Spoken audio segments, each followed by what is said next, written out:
Mitten in einem mit weißem Schnee bedeckten Kiefernwald, wo jede Schneeflocke lautlos zu Boden fiel, saß ein Puma in der Falle eines Jägers. Es knurrte vor Schmerz, die Vorderbeine fest auf den Boden, Blut färbte den weißen Schnee, die Augen voller Angst und Verzweiflung.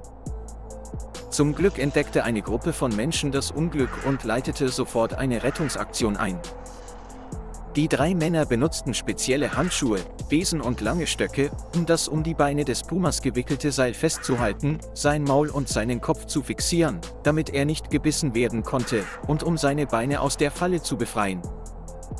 Schließlich wurde der Leopard freigelassen, aber er war schwer verletzt und immer noch sehr wild, er knurrte jeden an, der sich ihm näherte, und rannte mit einem blutenden Bein davon. Das Rettungsteam war gezwungen, das Tier freizulassen, beobachtete es aber dennoch heimlich, da man befürchtete, es könnte Menschen verletzen oder von Jägern entdeckt und gefangen genommen werden. Doch dann geschah etwas Seltsames, der Puma flüchtete nicht tief in den Wald hinein, sondern humpelte zu meiner kleinen Hütte in der Nähe.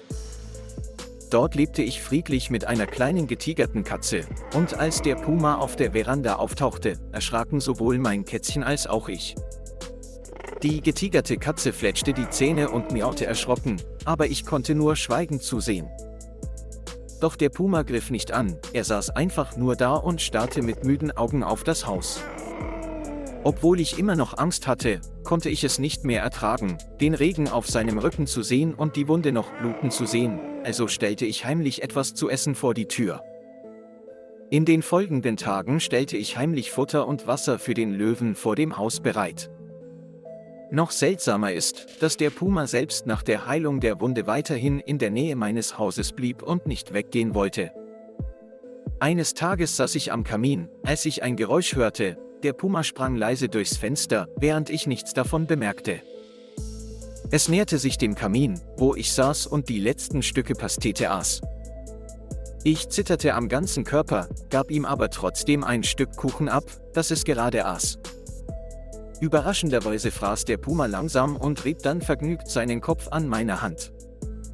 Von diesem Tag an lebten wir zusammen, ich gab ihm Milch, leckeres Essen wie Würstchen, geräuchertes Fleisch.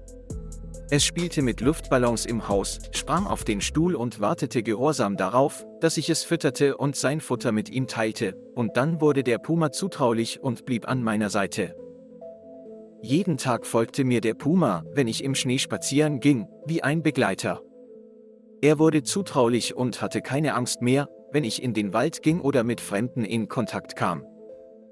Die Geschichte zeigt uns, dass auch der Puma weiß, wie man Hilfe erwidert, wenn man sie braucht, und dass er von Menschen gezähmt werden kann. Vielen Dank, dass Sie diese Geschichte verfolgt haben. Vergessen Sie nicht, den Kanal zu liken und zu abonnieren, um weitere interessante Geschichten zu erhalten.